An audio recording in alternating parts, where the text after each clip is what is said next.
The Internet Governance Forum is an initiative, it's a multi-stakeholder initiative. It's usually housed within the UN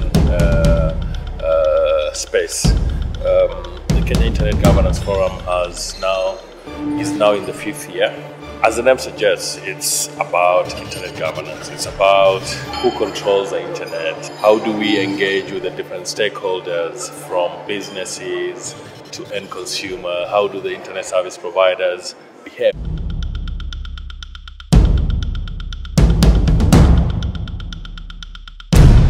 The Kenya Internet Governance Forum has now entered its 5th year. High on the agenda were topics pertaining to net neutrality, cybersecurity, policies enabling access to the internet, data protection, human rights, and the internet as an engine for growth and development. This is a CIO special feature.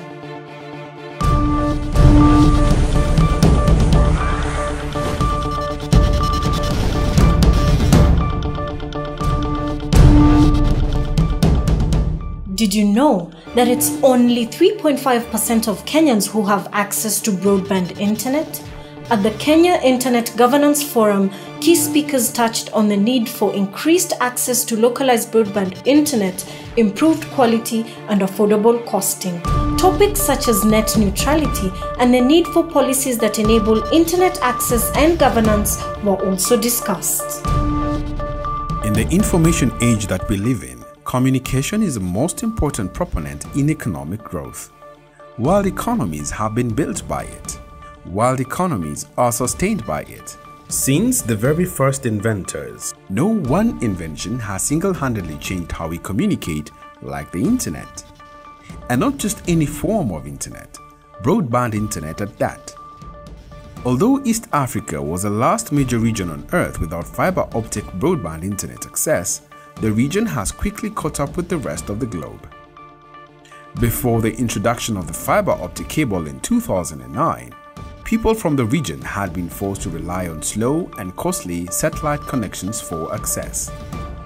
The expectations for the cable were high as it was seen as a way to allow East Africans to become part of the global economy, and the internet was expected to spark economic development. That was then. This is now. The economic ecosystem of the region has greatly been transformed by better communication, but access to broadband internet remains a dream to majority of Kenyans. It remains elusive, costly, and in some instances, services are poor. These were the key issues that topped the agenda at the Kenya Internet Governance Forum 2014. Basically, access to information means that whatever information the government is holding, that the government should freely share this information with its citizens. So access to information is important because it eliminates corruption and it brings transparency and confidence in the government. And also the citizens are able to monitor what the government is up to. In Kenya, there is great potential for lasting social and economic change brought about by the provision of high-speed internet. And it is therefore imperative that we develop better policies that affect internet governance.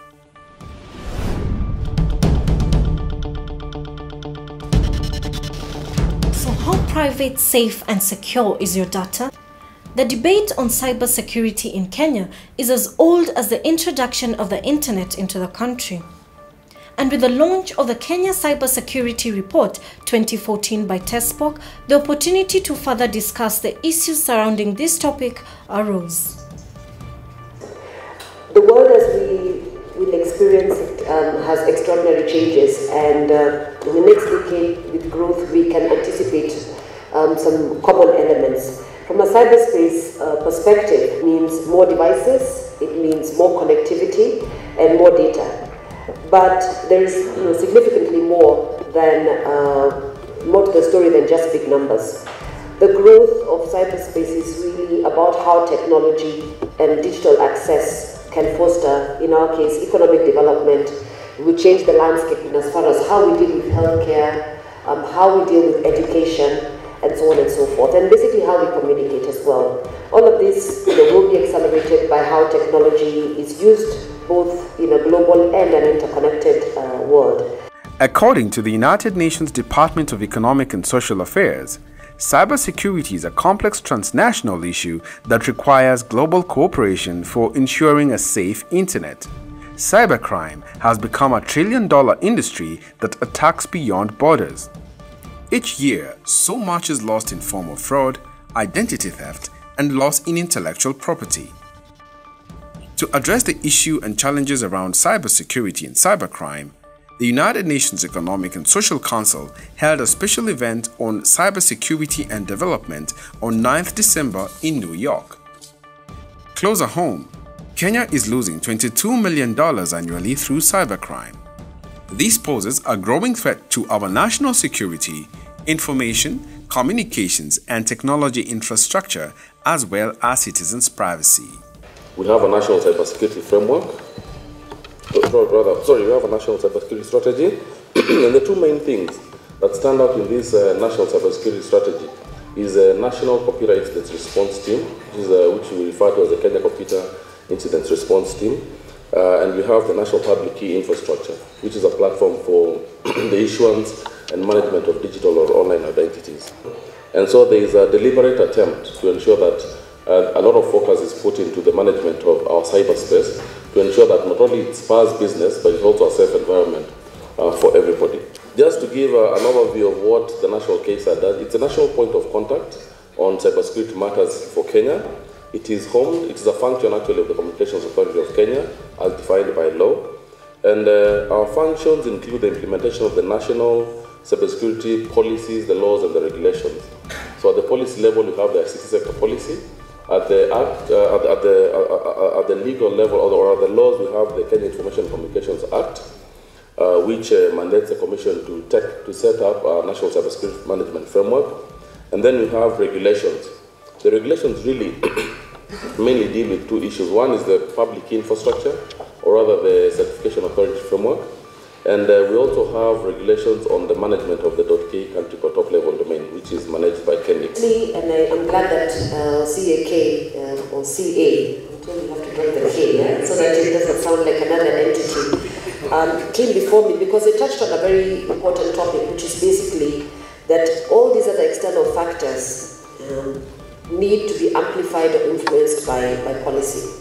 So public policy or policy choices that we make will also be critical in terms of how technology or how we even shape the cyberspace or how that cyberspace will evolve.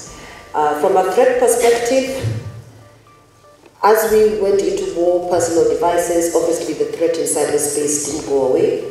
Quite the opposite. And around 2010, we started witnessing several prominent data breaches. This was a time when attacks actually became more sophisticated, moving away from the fact that it was just about hacking. Remember in those years you'd find somebody who has woken up and scribbled over a website, and those are the kind of cyber threats that we were looking at. But in 2010 we began to see the introduction of attackers who are actually making money out of doing such interventions. And from a Microsoft perspective, botnets had become such a significant threat for us that we decided to go what we call have a botnet takedown. And since then, we've actually had about 7 takedowns. The latest was just a few months ago, and it's quite popularly known as a Citadel botnet.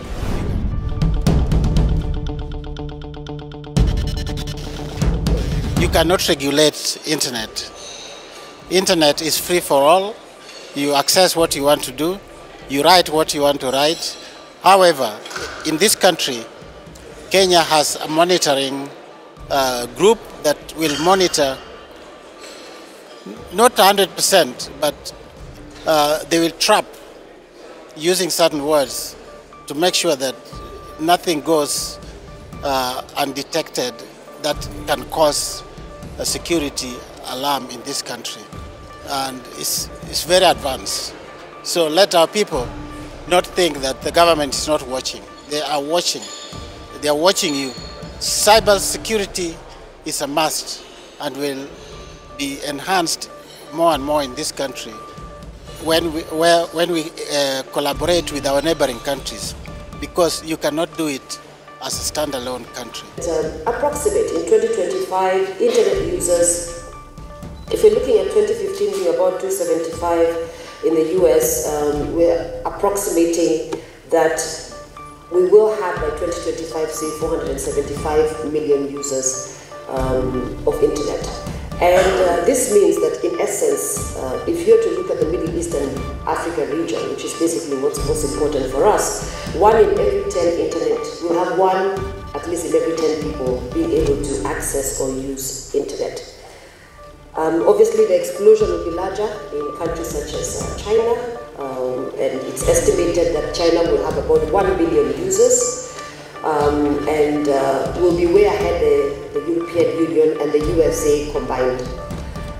India will still have room to grow before it reaches what we call its saturation point. But interesting is that the growth will be experienced, 91% is in developed countries and 69% in emerging economies.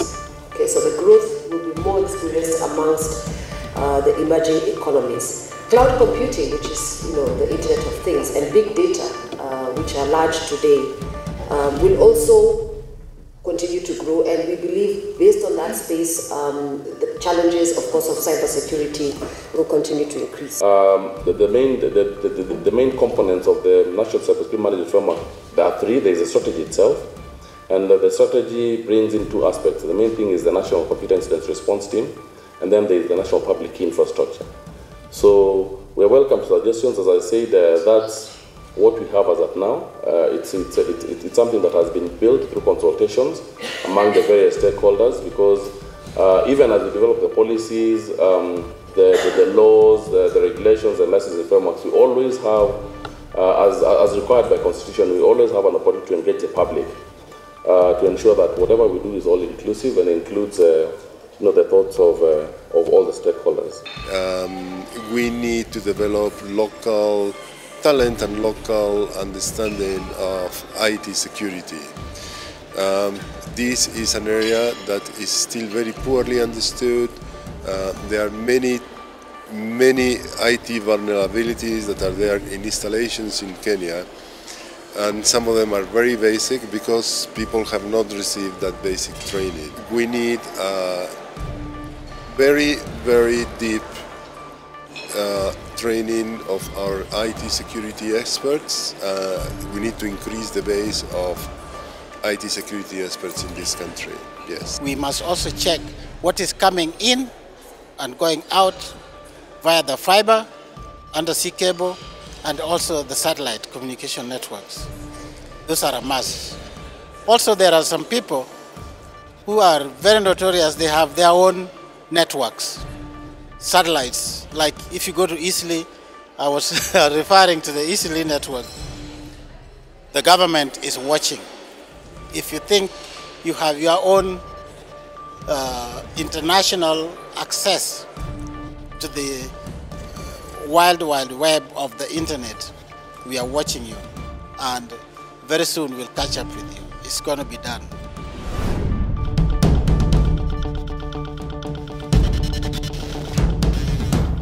In today's modern world, the internet is an engine for growth and development. However, internet use comes with many challenges that infringe on human rights. Some of these issues made part of the agenda at the Kenya Internet Governance Forum. The internet is an engine for growth and development in the world, more so in Africa. I think that we've seen an explosion of data in all of our markets. Great infrastructure investment. We've seen a 100% increase in our data revenue, more than 90% increase in data subscribers. So I'd say that the businesses, we've seen a huge potential for growth on the African continent. Hampering the growth of the internet revolution, however, is a huge expense that comes with the infrastructure and the maintenance. Broadband is a key driver for economical development, as communication is an essential component in the world's economic platform. African population will continue to grow much faster than developed market, and people are continuing to acquire SIM cards. But even though this market is continuing to growing, albeit less rapidly than before, we're seeing mobile operators looking at other services to continue to grow their top line, and as I said before, to reduce their costs. Access to broadband internet enables growth and serves as a boost to various social sectors such as education, healthcare, and small enterprise. Broadband is a great enabler of education, of healthcare, of the wealth of the nation, in fact. Without a good infrastructure and good communications, no country is going to attract inward investment from international operations. No international company will set up an operation where they can't communicate effectively with their worldwide operations. And many African countries are looking to position themselves as business process outsourcing destinations. So they want companies to do what they do in India at the moment, what India is well known for with call centres and with software development. And a lot of African countries want to position themselves as being an alternative location for that.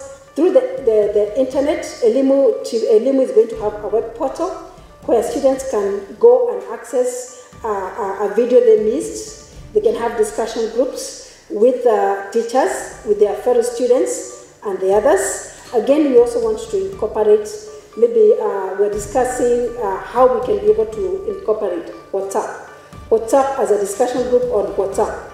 We can have maybe students from Alliance, 5 students from Alliance, 5 students from a given school, just to be champions on chemistry. They'll be having discussion groups, discussion groups on various topics in chemistry as a group from Alliance for a whole year. And those will be our champions on chemistry. We'll get another group from another school, another group from another school for various subjects. By so doing, we are going to engage student-to-student interaction and, and enable them to continue discussing, chatting, and build up discussion groups.